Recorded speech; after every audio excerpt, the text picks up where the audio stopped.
ఇంద్రజ వెళ్దామన్నా వెళ్ళలేకపోతుంది. రాజు వాళ్ళ కోసం అక్కడే ఉండిపోతుంది.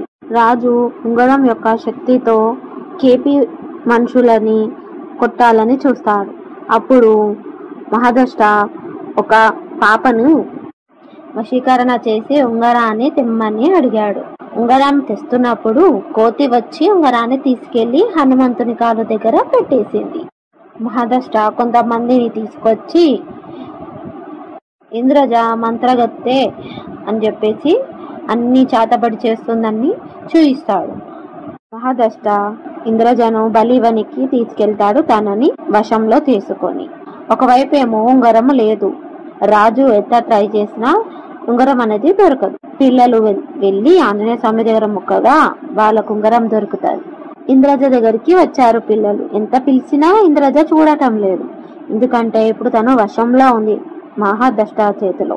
ఎలా అయినా తనని బయటికి తెచ్చి ఉంగరాన్ని తనకి ఇచ్చారు.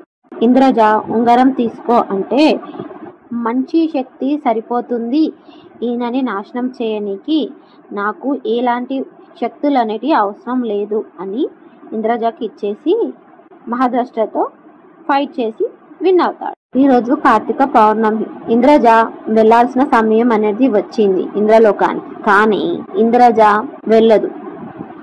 తను రాజు మరియు పిల్లలతో పాటు మంచిగా బతకాలి అని అనుకుంటుంది.